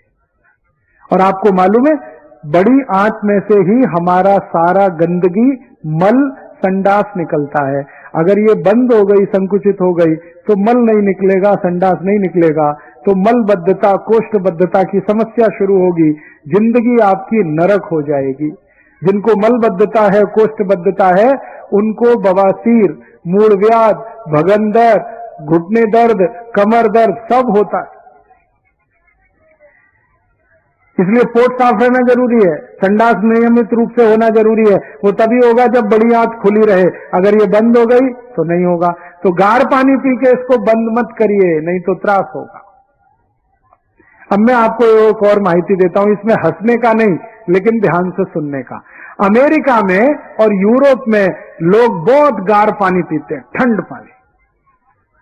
अमेरिका के लोग तो इतने मूर्ख हैं, पानी को फ्रिज में रखेंगे, 5-6 दिन ठंडा होगा, फिर निकालेंगे, फिर बर्फ डालेंगे, फिर पिएंगे। इतना ठंड पानी पीते हैं। दुष्परिणाम क्या होता है? सबकी बड़ी आंत ऐसे बंद है, तो सवेरे जब संडास घर में जाते हैं, 2-2 तास बाहर ही नहीं आते, अंदर ही बैठते। मैं उनको पूछता हूं, तुम करते क्या हो 2 तास संडास घर में? वो कहते हम व्रत पत्र पढ़ते हैं, न्यूज़पेपर पढ़ते हैं, मैगजीन पढ़ते हैं। क्यों पढ़ते हैं? इंतजार करना पड़ता है। मल निकलते ही नहीं, संडास होती नहीं। और कोई अमरीकी संडास घर में घुस गया ना, तो अंदर आप जरा ध्यान से सुनो तो करेगा लेकिन वो नहीं उतरती क्योंकि बंद है। जास्ती देर वो नहीं उतरती ना, तो वो गाना गाना शुरू करता है, मेरे सपनों की रानी कभी आएगी। वो आती नहीं है। और जास्ती त्रास होता है ना, तो दूसरा गाना गाता है, एक बार आजा आजा आजा, फिर भी नहीं आती।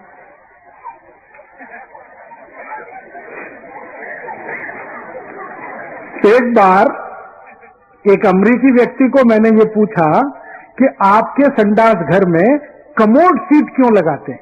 कमोड सीट समझते हैं, वेस्टर्न स्टाइल का, वो क्यों लगाते हैं? भारतीय पद्धति का संडास क्यों नहीं बनाते?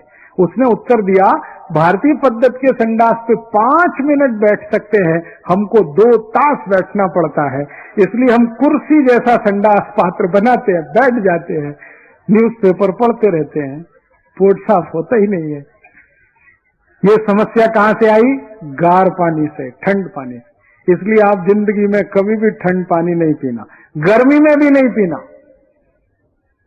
तो आप बोलेंगे फिर कौन सा पानी पीना? माटी का जो घड़ा है ना, मटका, माटी का घड़ा, उसका पानी पी सकते हैं, क्योंकि वो गार नहीं है। उसका जो तापमान है पानी का वो 34-35 डिग्री है, शरीर का तापमान 37 डिग्री है, तो वो नजदीक का है, इसलिए माटी के घड़े का पानी पी सकते हैं। ठीक है, 4 माहिती हो गई, अभी 5वीं माहिती। तो आप फिर एक काम करना, आज से फ्रिज में पानी नहीं रखना, क्योंकि पीने का नहीं तो रखने का क्यों? और इसका एक सबसे बड़ा फायदा होगा, गले का रोग नहीं आएगा। हमारे बच्चों में गले का रोग आता है ना, टॉन्सिलाइटिस, ये कभी नहीं आएगा अगर गार पानी नहीं पिएंगे। खोखला नहीं होगा, खांसी नहीं होगी, गार पानी नहीं पिएंगे तो फिर पानी पीना कैसा है? गर्मियों में मिट्टी के घड़े का पी सकते हैं, और ठंडी के दिनों में पानी को कोमट गर्म करके पीना। कोमट गर्म करके पिएंगे तो सबसे अच्छा है। आप बोलेंगे पानी रखने का पात्र कैसा होना चाहिए? पानी रखने का सबसे अच्छा पात्र मिट्टी का, माटी का। दूसरे नंबर पर तांबे का, ताम्र पात्र होता है ना, ये बहुत अच्छा है पानी रखने। तीसरे नंबर पर चांदी का। आप कहेंगे चांदी बहुत महंगी है, कहां से लाएंगे? आप ऐसा करिए, माटी के घड़े में चांदी का एक अंगूठी डाल दीजिए, काम हो जाएगा। और उससे भी अच्छा पानी है सोने का। अब सोना तो और भी महंगा है, हाँ महंगा है, लेकिन कोई पात्र में पानी रख के एक अंगूठी सोने की डाल दीजिए, चार्ज होता रहेगा। ये सोने चांदी का पानी पीना चाहिए ठंडी में, और माटी के घड़े का पानी पीना चाहिए गर्मी में, और ताम्र पात्र का पानी पीना चाहिए बारिश में, पाउस के सीजन में। और पानी सबसे अच्छा माना जाता है जो पीने के लिए है, वो पाउस का, बारिश का जो पानी गिरता है ना, वो सबसे शुद्ध है। तो आपके घर में छत पर जितना भी पाउस का पानी गिरता है उसको इकट्ठा करिए, एक एक बूंद वो काम का है, कीमती है। आप बोलेंगे कैसे इकट्ठा करें? बहुत सरल तरीका है। पाउस का जितना भी पानी है एक पाइप में लीजिए और खड्डा खोद के उसमें डाल दीजिए, फिर वही पानी वापस निकाल सकते हैं बोर करके। साल भर जितना निकालेंगे उतना पाउस का चला जाएगा, पानी का बैलेंस बना रहेगा, तो कभी भी पानी खलास नहीं होगा, शेतकरी के लिए भी और हमारे घर के लिए। बारिश का पानी सबसे शुद्ध है। दूसरे नंबर पर सबसे शुद्ध पानी है बहती हुई नदी का। तीसरे नंबर पर सबसे शुद्ध पानी होता है कुएं का। चौथे नंबर पर सबसे शुद्ध पानी है बोर का। अब 5वें नंबर पर सबसे शुद्ध पानी है म्युनिसिपल कॉरपोरेशन का, वो 5वें नंबर पे है। दुर्भाग्य आपका है कि आप वो ही पीते हैं। क्यों? पाउस का पानी इकट्ठा नहीं करते, इसलिए पीते हैं। मैंने मेरे घर में एक टांकी बनाई है नीचे, और सारा छत का पानी उसमें जाता है, गच्ची का। एक बरस में 1 लाख लीटर पानी इकट्ठा होता है, हम पूरे बरस वही पीते हैं। आप भी कर सकते हैं। टांकी बनाने का खर्चा 20-25 हजार रुपए, इससे जास्ती नहीं। और जहां गाड़ी खड़ी करते ना कार वगैरह, उसी के नीचे बना दिया, ऊपर से पत्थर डाल दिया, दोनों काम में आती है वो। तो पानी पाउस का इकट्ठा करने की जरूर कोशिश करिए, बहुत अच्छा है, कीमती है, सब पानी से अच्छा है। तो 4 नियम हो गए। अभी 5वां नियम है, जब भोजन करना हो तो भोजन को धीरे धीरे खाना, चबा चबा के खाना। मराठी में कहते हैं ना, हड़ू हड़ू घ्या, सावकाश घ्या, धीरे धीरे खाओ, थोड़ा थोड़ा चबा चबा के खाओ। अभी कितना चबाएं? तो आयुर्वेद में कहा गया, जितने दांत उतनी बार भोजन चबाओ। तो आप कहेंगे 32 दांत, तो 32 बार चबाओ। भाकरी का एक टुकड़ा मुंह में रखा, 32 बार चबाना, तो बिल्कुल लार के साथ मिलके अंदर जाएगा, बहुत जल्दी हजम होगा और सबसे ज्यादा ताकत शरीर को देगा। इसलिए खाना धीरे धीरे चबा के खाना, 5वां नियम। 6वां नियम है, जब भी भोजन करना तो जमीन पे बैठ के करना, भूमि पे बैठ के करना, खड़े खड़े नहीं।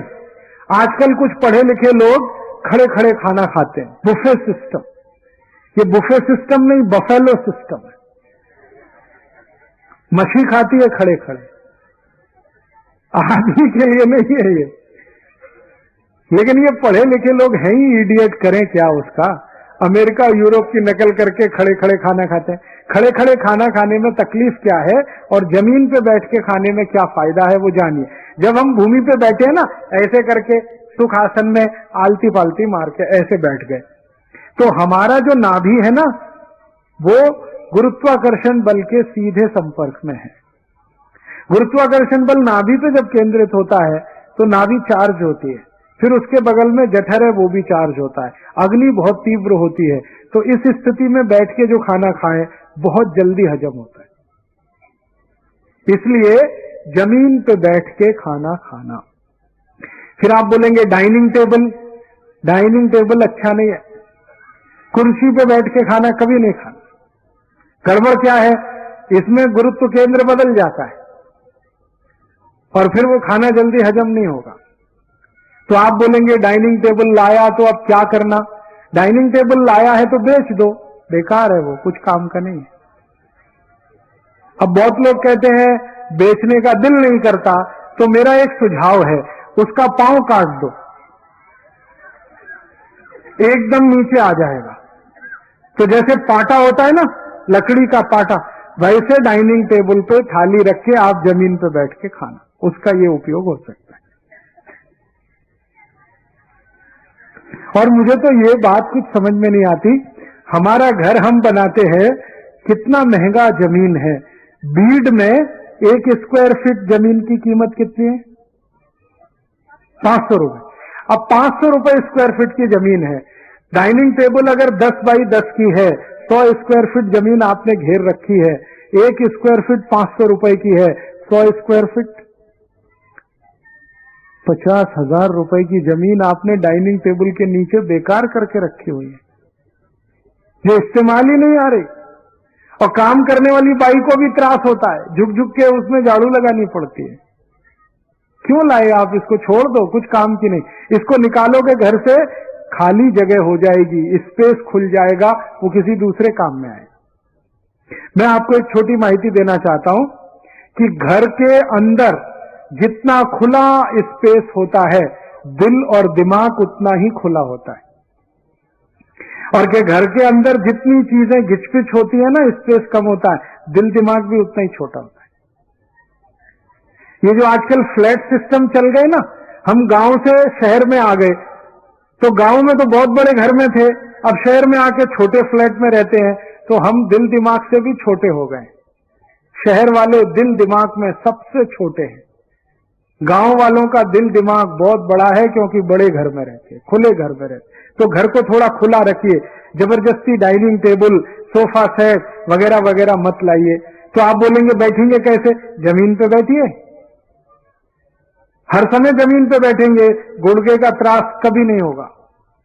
हर समय जमीन पर बैठेंगे, पेट बाहर जास्ती कभी नहीं आएगा। जमीन पे बैठ के खाना, जमीन पे सोना, जमीन पे ही सब करना, और अंत में जमीन पे ही मरना।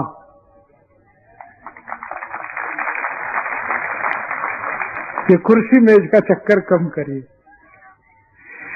आगे बढ़ते हैं और एक आगे का नियम, सातवां नियम। सातवां नियम बहुत अच्छा है, सबके काम का है कि जब आप जो भोजन करें, दुपारी जेवण नंतर कुछ भी काम नहीं करना, आराम करना। दुपारी जेवण नंतर काम नहीं करने का, आराम करने। कितना? कम से कम 1 तास। आप बोलेंगे जो लोग घर में रहते हैं उनके लिए तो आसान है, और जो नौकरी पे जाते हैं वो क्या करेंगे? तो नौकरी पे जाने वालों के लिए मेरी विनंती है कि दुपारी जेवण वो सकाड़ी करें, 9 बजे जाने से पहले नौकरी पे। 9 बजे खाना खाएं, 10 बजे तक विश्रांति लें, फिर ऑफिस जाएं। आप बोलेंगे ये क्यों? बात ऐसी है कि जब भी हम दोपहर को खाना खाते हैं ना, सूर्य का ताप बहुत तेज है। सूर्य के ताप से शरीर गर्म है। शरीर ज्यादा गर्म होने से ब्लड प्रेशर जास्ती है, और ब्लड प्रेशर जब जास्ती हो ना तो काम नहीं करना चाहिए, विश्रांति लेनी चाहिए, आराम करना चाहिए।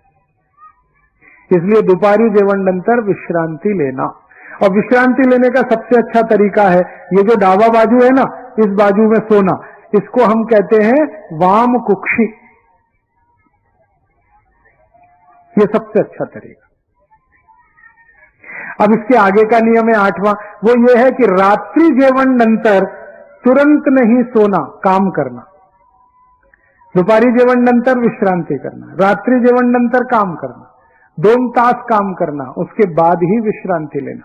क्योंकि रात्रि को क्या है, ब्लड प्रेशर लो है, क्योंकि चंद्रमा का प्रकाश है और वो शीतल है, और लो बीपी में आराम नहीं करना चाहिए। इसलिए रात्रि जेवण नंतर 2 तास काम करके फिर विश्रांति लेना। इसके आगे का 9वां नियम है, जीवन में हमेशा सुखी रहेंगे, समृद्धशाली रहेंगे, कि आप खाना जो खाते हैं, भोजन जो करते हैं, उसमें 2 वस्तु एक साथ ऐसी नहीं खाना जो एक दूसरे के विपरीत है। जैसे दूध और दही साथ में नहीं खाना, सूप और मध साथ में नहीं खाना,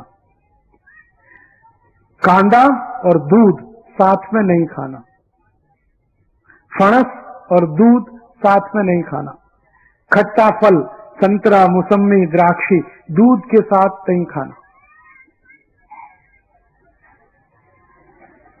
इसी तरह से दही में मीट डाल के कभी नहीं खाना। दही में नमक नहीं डालना, गोड़ वस्तु डालना। क्यों नहीं डालना? दही में छोटे छोटे करोड़ों की संख्या में जीव रहते, वो जीव जीवित चाहिए हमको शरीर में, लेकिन जैसे ही आप मीट डालते हैं वो सब मर जाते हैं। तो मीट क्यों डाल के दही खाएंगे? वो दही काम का नहीं है शरीर, इसलिए दही में गोड़ वस्तु डाल के खाना। ऐसे ही ताक में मीट नहीं मिलाना, ताक भी गोड़ वस्तु के साथ खाना। तो आप बोलेंगे अगर दही का उपयोग सलाद बनाने में करते हैं, कोशिम्बरी बनाने में, तो गोड़ वस्तु का, मीट नहीं। दूध भी कभी मीट के साथ नहीं लेना। मीट की, नमक की कोई वस्तु खा रहे हैं तो दूध नहीं पीना साथ में, 1 तास अंतर रखना है। तो विरुद्ध वस्तुओं को कभी साथ में नहीं खाएंगे, जीवन में कभी बीमारी नहीं आएगी।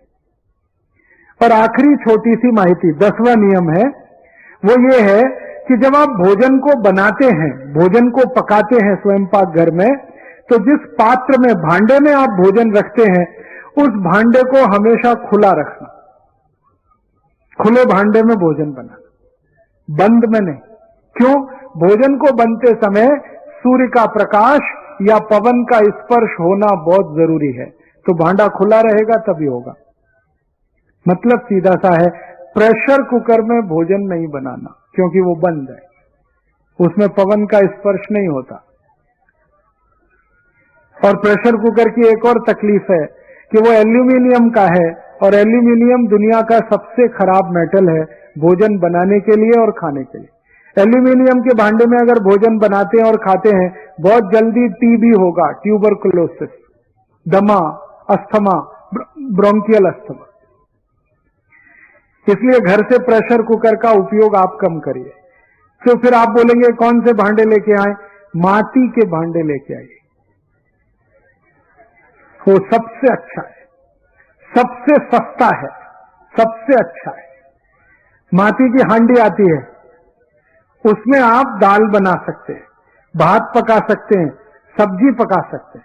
उसके दो फायदे हैं, एक तो 25 रुपए की है, बहुत सस्ती। दूसरा फायदा है, माटी जो है ना, इसमें कैल्शियम बहुत है, आयरन बहुत है, इसमें फास्फोरस बहुत है। शरीर को लगने वाले जितने भी सूक्ष्म पोषक तत्व हैं वो सब माटी में है। तो माटी का बनाया हुआ हांडी वो लाएंगे तो भारत के 1,50,00,000 कुम्हारों को रोजगार भी मिल जाएगा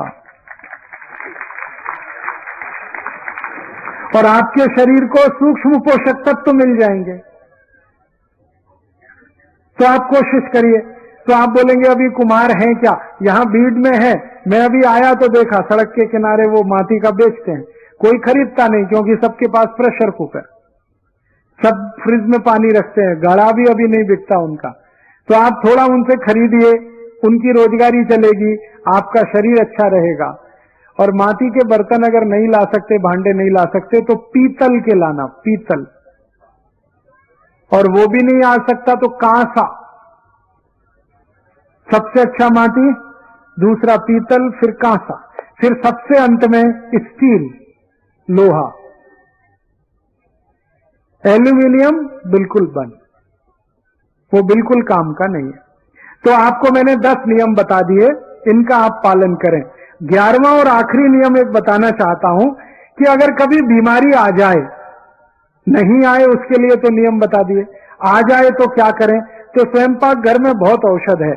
हमारा स्वयंपाक घर औषध भंडार है।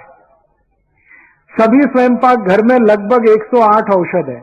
जीरा है, धनिया है, ओवा है, अजवाइन है, आल है, अदरक है, तुलस है, पुदीना है, कोतंबरी है, ये सब औषध है। आपको माहिती नहीं है, बस समस्या इतनी है। क्या क्या औषध हमारे स्वयंपाक घर में है? अगर किसी को गुर्दे का त्रास है, जिसको संधिवात कहते हैं, गुर्दे का त्रास, कमर का त्रास, कंधे का त्रास, हड्डियों के जोड़ों का त्रास, इसकी सबसे अच्छी औषध है मेथी दाना। मेथी दाना आप जानते हैं, छोटा छोटा पीला पीला। 1 चम्मच मेथी दाना 1 गिलास पानी में रात्रि को डाल देना, सकाड़ी अनुषा पोटी मेथी का दाना चबा के खाना और पानी भी पी जाना। तो गुर्दे का दर्द, कमर का दर्द, कंधे का दर्द सब मिट जाएगा 2 से 3 महीने। और इसी मेथी के दाने को खाके और एक फायदा है कि अगर आपका खून गाढ़ा हो गया ना, घट, जिसको डॉक्टर की भाषा में कहते हैं कोलेस्ट्रॉल बढ़ गया, कोलेस्ट्रॉल बढ़ गया, उसकी भी सबसे अच्छी औषध यही है मेथी का दाना। खाने का तरीका एक ही है, 1 छोटा चम्मच मेथी दाना 1 गिलास पानी में रात्रि को डाल दो, सुबह उठ के दाना चबा के खा लो, पानी पी लो। और इस मेथी दाने से क्या क्या रोग ठीक होते हैं? अगर हमारी आई को और ताई को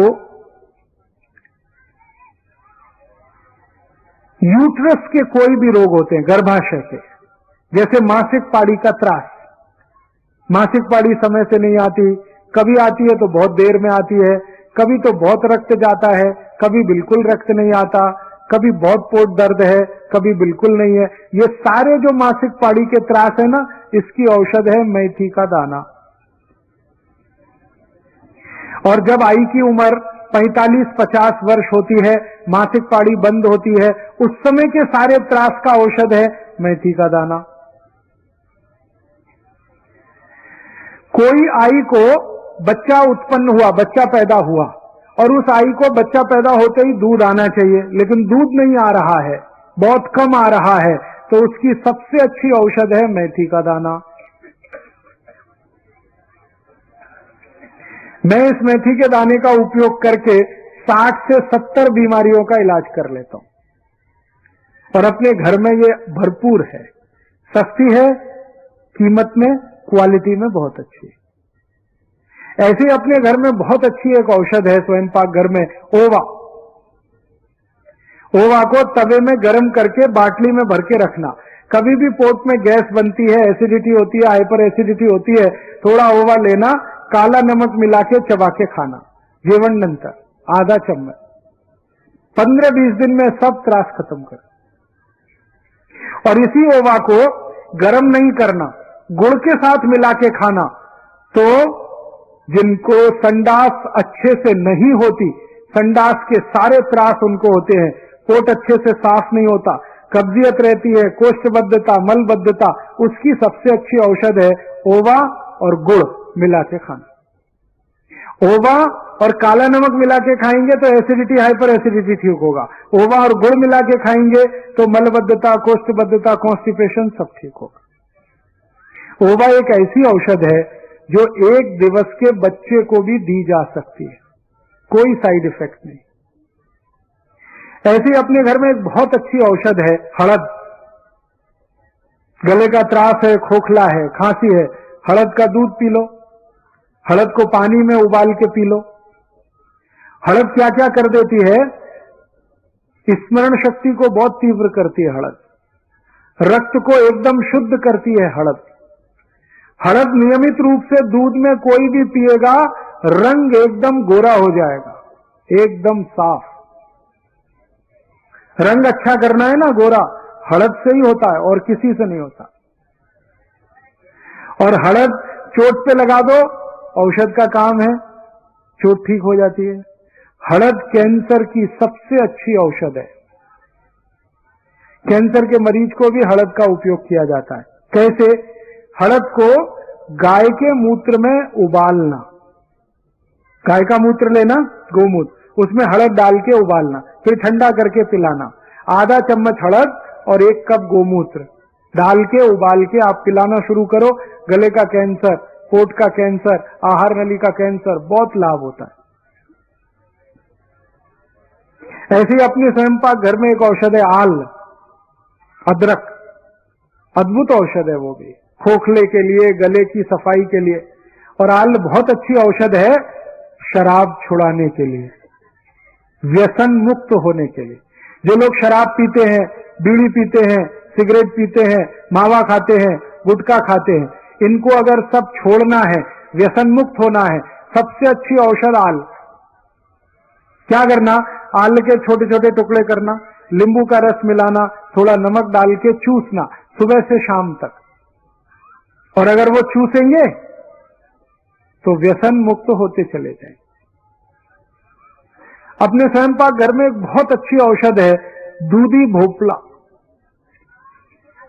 किसी को हृदय घात हुआ हो, किसी का ब्लड प्रेशर बहुत जास्ती हो, किसी को शक्कर का रोग हो गया हो, डायबिटीज हो गई हो, कोलेस्ट्रॉल ज्यादा हो गया हो, सबकी औषध दूधी भोपला। दूधी भोपले का रस निकालना, छिलका नहीं उतारना, सीधे रस निकालना। 1 कप रस में कोतंबरी का पत्ता, पुदीने का पत्ता, तुलसी का पत्ता, 10-10 पत्ते, कोतंबरी, तुलसी, पुदीना, चटनी बना के 1 कप दूधी भोपले के रस में मिला के रोज सुबह अनुषा पोटी दे दें। 3 महीने में हृदय घात का सब त्रास मिटा देता, कोलेस्ट्रॉल सब खत्म हो जाएगा। बहुत अद्भुत है दूधी भोपला। ऐसी 108 औषध है स्वयंपाक घर में। अब मैं ज्यादा नहीं बता सकता क्योंकि मेरा समय पूरा हो गया, 9:05। मेरे तो व्याख्यान का समय 9 बजे तक था, 5 मिनट मैंने जास्ती लिया, आप इसके लिए मुझे माफ करेंगे। मैंने कोशिश ये की है आपको कि स्वदेशी चिकित्सा, देशी चिकित्सा जो स्वयंपाक घर के मदद से हो सकती है, और अपने जीवन में कुछ नियमों का पालन जो हम कर सकते हैं निरोगी होने के लिए, स्वस्थ होने के लिए, तो फायदा पता है क्या होता है? 1 वर्ष में भारत देश के लोग निरोगी हो जाएं, स्वस्थ हो जाएं, तो क्या कर सकते हैं? 6.5 लाख कोटि रुपए देश का बचा सकते हैं। और 6.5 लाख कोटि रुपए से अगर सोना खरीदें तो महाराष्ट्र राज्य के एक गांव की सड़क सोने से बनती है। माने देश की गरीबी, भुखमरी, बेकारी सब मिटाने का आसान तरीका है स्वस्थ रहना, निरोगी रहना। तो हम सब स्वस्थ रहें, निरोगी रहें, निरामय रहें, ऐसी भावना लेकर मैं आया और इसी भावना से आपको मैंने सब माहिती दी। आपसे मेरी एक प्रार्थना है कि जो माहिती मैंने आपको दी वो आप दूसरों को दें, ताकि गली गली, गांव गांव ये जाए। मेरा उद्देश्य क्या है? मेरा उद्देश्य है कि भारत के सभी नागरिक स्वस्थ हो जाएं, निरोगी हो जाएं, एक पैसा भी औषध में खर्च ना करना पड़े। और स्वस्थ होंगे तो सुखी होंगे, और सुखी होंगे तो दूसरों को सुख देंगे, दुखी होंगे तो दूसरों को दुख ही देंगे। जो दुखी है वो दुख बांटेगा, जो सुखी है वो सुख बांटेगा। तो हम सब सुखी बने, निरोगी बने। आप जानते हैं भारतीय संस्कृति में एक सूत्र वाक्य है, सर्वे भवन्तु सुखिनः, सर्वे सन्तु निरामया, सर्वे भद्राणि पश्यन्तु, मां कश्चित् दुख भाग् भवेत्। सब सुखी हो, सब निरोगी हो, सबको अच्छा शरीर मिले। तो ऐसी भावना हमारे संस्कृति में है। इसी भावना से मैं आपके पास आया। अब आप ये जरूर कह सकते हैं कि ये सब जो मैंने माहिती दी याद नहीं रहेगी, तो क्योंकि आजकल हमारी स्मरण शक्ति कम हो गई है, याद शक्ति कम हुई है, तो इसके लिए क्या करें? तो इसके लिए आप ऐसा कर सकते हैं कि ये सारी माहिती, इसकी मैंने कुछ छोटी छोटी पुस्तक बनाई है। उसका कुछ नाम है स्वदेशी चिकित्सा, गंभीर रोगों की घरेलू चिकित्सा, ऐसी 6-7 पुस्तकें हैं। वो पीछे गेट पर है। मेरा एक कार्यकर्ता है यलप्पा गौड़ा, वो वहां पर है, आप ले सकते हैं। जो माहिती मैं दे रहा था उसकी एक सीडी बनाई है 14 तास की, MP3 है। वो सीडी में संपूर्ण माहिती है, तो सीडी ले सकते हैं, पुस्तक ले सकते हैं। किसी भी सीडी और पुस्तक पर मेरा कॉपीराइट नहीं है, सबको कॉपी करने का कंप्लीट राइट है। हाँ, अगर आपको सीडी अच्छी लगती है, आप उसकी 1000 कॉपी बनाओ, 2000 कॉपी बनाओ और सब नागरिकों को बांट दो। मैं कभी आपसे मुकदमा लड़ने नहीं आऊंगा। अगर आपको पुस्तक में माहिती अच्छी लगती है, उस पुस्तक को छाप छाप के बांट दो, मुझे कोई त्रास नहीं, क्योंकि मैंने ये ज्ञान इकट्ठा किया है सबको देने के लिए, व्यापार के लिए नहीं, देने के लिए। अगर ये ज्ञान आपके पास आएगा, आप किसी और को देंगे, वो किसी और को देगा, धीरे धीरे संपूर्ण देश निरोगी और स्वस्थ हो जाएगा। चलते चलते एक आखिरी माहिती कि जिंदगी में कभी भी आपको कोई बहुत भयंकर त्रास हो जाए और डॉक्टर आपको बोले 4-5 लाख रुपए लगेगा, ऑपरेशन करा लो, और आपके पास 4-5 लाख रुपए ना हो, उस स्थिति में आप मुझे एक फोन करना, मैं मेरा मोबाइल नंबर आपको दे देता हूं। कभी भी मैं आपकी मदद करूंगा। मुश्किल से 2, 5, 10 रुपए के खर्चे में आपकी बीमारी ठीक हो जाए, ऐसी मेरी कोशिश रहती है। मैं लोगों का इलाज करता हूं होम्योपैथी दवा से और स्वयं पाक घर की औषधियों से। मेरा यह सूत्र है, बिना खर्चा इलाज होना, कम से कम खर्चे में या शून्य खर्चे में लोगों का इलाज होना। तो आपको कभी जरूरत पड़े तो आप फोन कर सकते हैं। मेरा फोन अक्सर व्यस्त रहता है, क्योंकि आप जैसे लोगों की सेवा में मैं रहता हूं, तो SMS करना ज्यादा अच्छा है। मेरा नंबर है 9422903599 9422903599। और जहां मैं रहता हूं वर्धा नगर में, वहां का मेरा घर का नंबर है 07152 260041। तो लैंडलाइन पे आप बात कर सकते हैं, मोबाइल पे। अगर मोबाइल व्यस्त है तो SMS कर दीजिए, और आप चाहें तो खत लिखकर भी मुझसे माहिती ले सकते हैं। आपको कोई त्रास हो गया, औषध की माहिती नहीं है, आप एक 50 पैसे का पोस्ट कार्ड लिखिए। मेरा पता बहुत सरल है, राजीव दीक्षित, मुकाम पोस्ट सेवाग्राम, जिला वर्धा, राज्य महाराष्ट्र। राजीव दीक्षित, मुकाम पोस्ट सेवाग्राम, जिला वर्धा, राज्य महाराष्ट्र। पिन कोड है 442-102 442-102। मेरे पास एक प्रश्न आया है। तो प्रश्न ये है कि 18-20 साल की उम्र के लड़कों को ऐसा लगता है कि तबीयत अच्छी रखने के लिए गुटगुट, जाड़, अच्छे दिखने के लिए एलोपैथी गोलियां, इंजेक्शन लेनी चाहिए, इससे तबीयत अच्छी रहती है। उनकी ये गलतफहमी है और उसके शिकार हो रहे हैं। ऐसे लड़कों को मार्गदर्शन दीजिए। जो लोग भी इंजेक्शन लेकर तबीयत अच्छा दिखाने की कोशिश कर रहे हैं ना, ये बहुत जल्दी नपुंसकता में चले जाएंगे। क्योंकि आपको मालूम है क्या औषध दी जाती है? स्टीरॉइड्स दिए जाते हैं, शरीर की सारी प्रतिरक्षा शक्ति खलास हो जाती है वो स्टीरॉइड से। इसलिए जो लड़के गोलियां खाते हैं, इंजेक्शन लेते हैं अच्छा दिखने के लिए, वो तुरंत बंद कर दें। तो आप बोलेंगे फिर क्या खाएं? सबसे अच्छी औषध बताता हूं अच्छा दिखने के लिए, तबीयत अच्छी रखने के लिए, चूना खाएं। चूना, चूना जानते हैं? पान में जो खाते हैं। रोज 1 ग्राम चूना गेहूं के दाने के बराबर ताक में मिलाकर खाना खाने के बाद पिए रोज। 2-3 महीने में इतनी अच्छी तबीयत हो जाएगी जो इंजेक्शन से भी नहीं हो सकती। हमारे पुराने जमाने के लोगों ने जीवनांतर पान खाने की जो परंपरा शुरू की ना, वो चूने के लिए। चूना खाना है तो पान पे लगा के खाते थे, और उनकी तबीयत और उनकी ताकत हमसे हमेशा ज्यादा रही है। तो बस इतना सा है, चूना खाइए तबीयत बहुत अच्छी रहेगी, और केला खाइए बहुत अच्छी तबीयत रहेगी, गुड़ और शेंगा खाइए बहुत अच्छी तबीयत रहेगी, फुटाना और गुड़ खाइए बहुत अच्छी तबीयत रहेगी। ये मत खाइए Boost, Horlicks, Protinex, Bournvita, Complan, Maltova, इसमें कुछ नहीं है। हमने जब ये सबका परीक्षण कराया ना बूस्ट हॉर्लिक्स का, तो पता चला कि वो मूंगफली की खली है, शेंगा की खली। मतलब समझते? शेंगदाना है ना, उसका तेल निकाल लिया, तेल निकालने के बाद जो बच गया वो बूस्ट है। अगर बाजार से ये खरीदो 20 रुपए किलो का मिलता, बूस्ट 200 रुपए किलो है।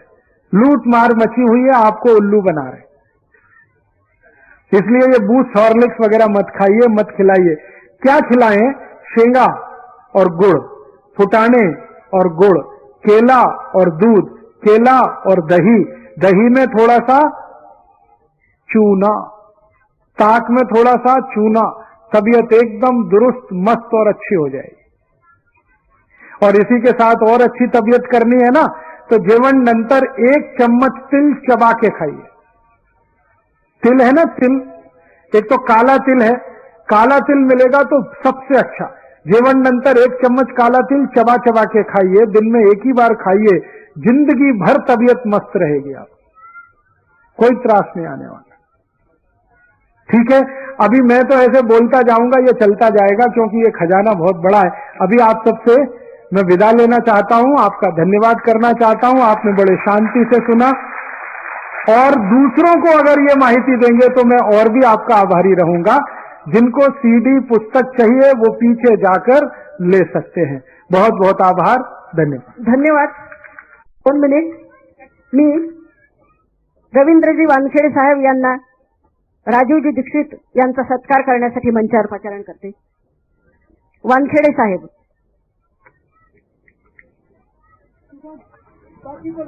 यानंतर या ठिकाणी दीक्षितजी वानखेडे साहेबांचा सत्कार करतील।